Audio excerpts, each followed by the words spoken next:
పైకి లీటర్లా కనిపించే ప్రతి ఆయిల్ ప్యాకెట్ లీటర్ కాకపోవచ్చు, కానీ ఫ్రీడమ్ ఆయిల్ ప్యాకెట్లో మాత్రం ఖచ్చితంగా లీటర్ నూనె ఉంటుంది. గురుగారు మామూలుగా అంటే మనుషుల కళ్యాణాలకి చాలా అంగరంగ వైభవంగా మనం చేస్తూ ఉంటాము. ఇంకా దేవీ దేవతల కళ్యాణం అంటే దాని గురించి చెప్పాల్సిన అవసరం లేదు. ఎన్నో కళ్యాణాలు మనకు జరుగుతూ ఉంటాయి. కానీ మానవ మాతృడిగా పుట్టి ఇంకా ఇప్పటికీ మనం ఆ కళ్యాణాన్ని ఎంతో అంగరంగ వైభవంగా చేస్తున్నామంటే సీతారాముల వాళ్ళ కళ్యాణం కదండీ! సో, అసలు అంటే ఆ దేవీ దేవతలకి కళ్యాణం చేసేంత మనకు ఉంటుందంటారా? మనం అంత పెద్దవాళ్ళకి మనము చేసేది అది కరెక్టేనంటారా అసలు? మంచి ప్రశ్న. ఇది ఎవరికి వాళ్ళు ప్రశ్నించుకోవాల్సినటువంటి ప్రశ్న. అంటే నేను కూడా చేస్తూ ఉంటాను. సూర్య కళ్యాణాలు చేస్తూ ఉంటాను. నేను సూర్యోపాసకుడిని కదా! సన్ స్పిరిచువల్ సొసైటీ వ్యవస్థాపకుడిగా సూర్య కళ్యాణాలు ఎక్కువ నిర్వర్తిస్తూ ఉంటాను. అంతకుముందు నాకు తెలిసింది శివ కళ్యాణం. మనకి తూర్పుగోదావరి జిల్లా అమలాపురం దగ్గర బురముళ్ళ అనే ఒక గ్రామంలో పార్వతీ పరమేశ్వరులకు నిత్య కళ్యాణం చేస్తూ ఉంటారు. నిత్య కళ్యాణం. ప్రతిరోజు శివపార్వతుల కళ్యాణం జరుగుతూ ఉంటుంది సాయంత్రం మాటలు. ఇవి కళ్యాణాలు. అంటే అసలు ముందు కళ్యాణము అంటే ఏంటి? మీకు కళ్యాణం అంటే మనం సీతారాముల కళ్యాణాన్ని పక్కన పెడితే ఏదో వాళ్ళకి అంటే మన కళ్యాణాన్ని పెళ్ళి అవును. అదొక పర్యాయ పదం అంతే పర్యాయ అన్నట్టుగా పదంగా అనుకుంటా. మనం మార్చుకున్నాం. వాళ్ళ పెళ్ళి వీళ్ళ పెళ్ళి అంటే కళ్యాణం. వాళ్ళ కళ్యాణమే. కళ్యాణానికి ఆహ్వానం అని రాస్తారు. అంటే కళ్యాణం అంటే ఏంటి? శివ అంటే కళ్యాణకారకుడు అంటే శుభములు చేకూర్చు అంటే ఇది ఒక శుభ కార్యము. అందరూ ఆచరింపదగినటువంటి మంచి కార్యం. అంటే ఒక ఇద్దరు మూర్తులని ఆవాహన చేసి కూర్చోపెట్టి అక్కడ వేద మంత్రాలతో అంటే మనకి జరుగుతున్నట్టుగా పెళ్లి మంత్రాలు చదివి పెళ్లిలో చదివేటువంటి కొన్ని వేదోక్తమైనటువంటి మంత్రాలు చదవడం ద్వారా రెండు తనువులని రెండు శరీరాలని ఏకం చేసేటువంటి క్రతువు తంతు కాదు కళ్యాణం కాదు. కాదు. హ్మ్. అంటే మనం చేసుకునే పెళ్ళి రెండు శరీరాలని యాక్సెప్ట్ చేయడం కోసం ఆ! ఇప్పుడు దాన్ని మనం అంటే వేదోక్తంగా దానికి గౌరీ పూజ అని కలశ పూజ అని ఇవన్నీ చేసి చేస్తాం. తాళిబొట్టు తలంబ్రాలతో ఒక రెండు శరీరాలని ఏకం చేస్తాం. ఇక్కడ అవి శరీరాలకు అతీతం. హ్మ్. భగవత్మూర్తులు అవి శరీరాలు కాదు, మూర్తులు మన ఎదురుగుండా ఉన్నటువంటి దైవశక్తులు. వాటికి కళ్యాణం గురించి మనం మాట్లాడుకుంటే అది అసలు మాట్లాడడానికి మనకు అర్హత కూడా ఉండదు. హ్మ్. మనం చేసుకునే కళ్యాణాలు వేరు.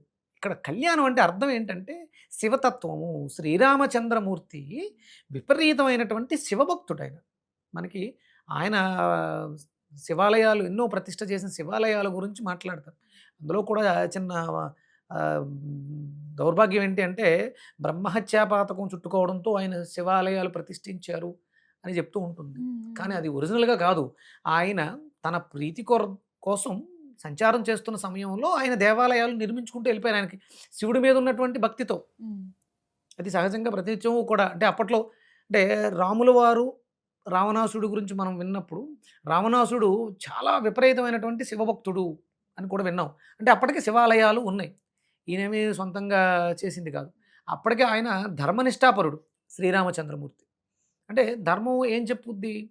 వేదం ఏం చెప్పుద్ది? అంటే వేదం తెలిసి ఉండాలిగా ధర్మం ఆచరిస్తున్నారు అంటే దైవారాధన. అందుకని ఆయన విపరీతమైనటువంటి శివభక్తుడు. శివుడిని ఆరాధించడం మనకి కళ్యాణకారకం. మనకి మంచి జరుగుతుంది. కళ్యాణం అంటే మంచి చేయుట. హుహు. అంటే ఇప్పుడు మనం అంటే మన అభిరుచుల కోసం, మన ఆనందం కోసం మనకిష్టమైనటువంటి శ్రీరామచంద్రమూర్తి పుట్టినటువంటి తిథిని పురస్కరించుకొని ఆ సీతమ్మ తల్లిని తీసుకొచ్చి అంటే వాళ్ళిద్దరి మధ్య కొంత ఎడబాటొచ్చింది. హ్మ్. అందుకని మళ్ళీ వాళ్ళకి మనం కళ్యాణం చేస్తున్నట్టు, వాళ్ళ కళ్యాణంలో మనం అక్కడ ఉండి కన్యాదానం చేస్తున్నట్టు. అంటే కొంతమందికి ఆ యోగ్యత పాపం పిల్లలు లేకపోవడం వల్ల కన్యాదాన యోగ్యత ఉండదు. ఇలాంటివన్నీ కూడా అక్కడ అమ్మవారి తరపున ఒకళ్ళు, అయ్యవారి తరపున ఒకళ్ళు ఉండి ఆ కన్యాదానం చేయటం గానీ, కాళ్ళు కడగటం కానీ ఇవన్నీ మనం రమిస్తూ ఉంటాం. రామనామంతో అంటే రామ అంటేనే రమించడం అది. మనం ఆ దైవశక్తితో, దైవ స్వరూపుడితో రమిస్తూ చేసేటువంటి అద్భుతమైనటువంటి దివ్య కార్యం కళ్యాణం. హ్మ్.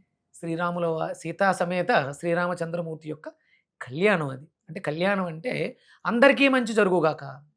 కొన్ని కొన్ని ఇళ్లలో శుభకార్యాలు జరగవు. చేయడానికి ఏం అవకాశం ఉండదు. హ్మ్. అందుకని అందరం ఏకమై ఐకమత్యంగా హిందువులందరూ ఏకమవుతారు. హిందువులందరూ భారతదేశంలో ఉన్నటువంటి సమస్త జీవరాశి కూడా ఏకమై నిర్వహించేటువంటి అద్భుతమైనటువంటి కార్యం సీతారాముల కళ్యాణం. హ్మ్. అంటే ఇది ప్రత్యేకంగా ఒక మతం వాళ్ళకి సంబంధించి అనుకోవడానికి లేదు. లేదు.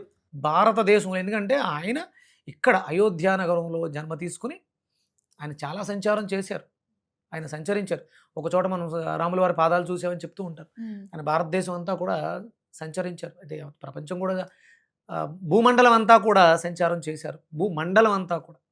అందుకని ఆ ఆ యొక్క వ్యక్తి ఇది ధర్మము ఆచరణని రాసులుగా పోసుకుని రూపుదాల్చినటువంటి శ్రీరామచంద్రమూర్తి అని స్మరించుకోవడం కోసం అందరం ఏకమయ్యి చేసేటువంటి సుమనోహరమైనటువంటి ప్రకృతి పరవశించేటువంటి అద్భుతమైనటువంటి దైవ కార్యం సీతారాముల కళ్యాణం. హ్మ్. ఇక్కడ ఐకమత్యాన్ని చాటడం కోసం అందరం ఏకమవడం కోసం కష్ట సుఖాలని పంచుకోవడం కోసం వ్యక్తీకరించుకోవడం కోసం మేమందరం ఇలా ఉన్నాం. ఆనందాల్ని అందరూ షేర్ చేస్తారు. ఇక్కడ తారతమ్యాలు ఉండవు. హ్మ్. అందరం ఒక్కటే. అందరం కూడా ప్రతి ఇంట్లోనూ కళ్యాణమే. శ్రీరామ కళ్యాణం అంటే అందరి ఇళ్లలోనూ కళ్యాణమే. అంటే కొంతమంది ఇళ్లలో ఏదో అడ్డు వచ్చి శుభకార్యాలు జరగవు. కానీ జరుగుతుందని మాట వింటాం. టీవీల్లో చూస్తూ ఉంటాం. అందరూ ఆహ్వానితులే. దైవ కళ్యాణానికి అందరూ ఆహ్వానితులే.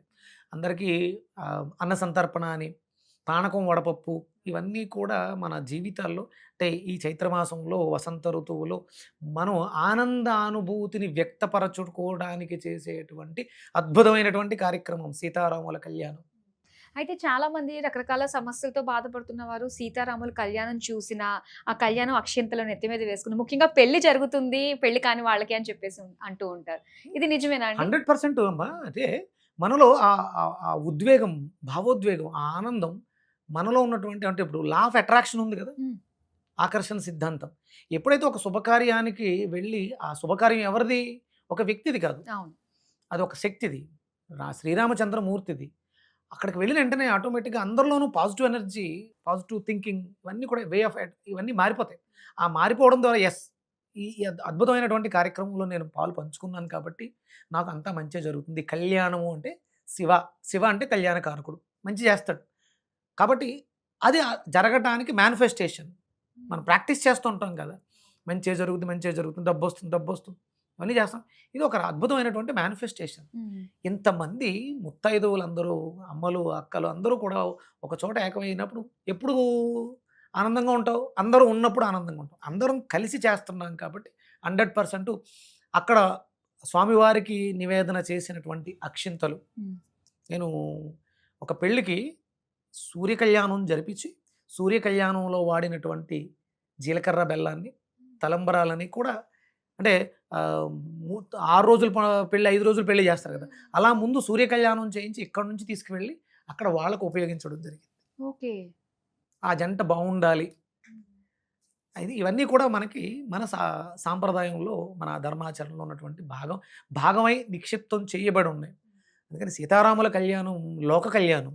లోకం అంతా కూడా అందరూ యావత్ ప్రపంచము సమస్త జీవకోటి కూడా ఆనందింపజగినటువంటి సుమనోహర సమయం. మీరన్నట్టుగానే ఈ సీతారాముల కళ్యాణం ప్రతి ఒక్కరు కూడా శ్రీరామనామం జపంతో రమిస్తూ ఆయన కళ్యాణాన్ని వీక్షించి సమస్యలన్నీ కూడా పోగొట్టుకోవాలని మీ మాటల్లో మేము తెలుసుకున్నాం. ఇంత చక్కగా మాకు విశ్లేషించినందుకు ధన్యవాదాలు. మరొకసారి ఆ మంత్రాన్ని అందామా? శ్రీరామ రామ రామేతి రమే రామే మనోరమే సహస్రనామ తత్తుల్యం శ్రీరామ నామం వరాననే. అందరి జీవితాల్లో కూడా శ్రీరామచంద్రమూర్తి ఆయుర ఆరోగ్యాలని, అష్టైశ్వర్యాలని ప్రసాదించాలని మనస్ఫూర్తిగా ఆకాంక్షిస్తూ అందరికీ కూడా శ్రీరామనవమి సీతారాముల కళ్యాణ మహోత్సవ శుభాకాంక్షలు.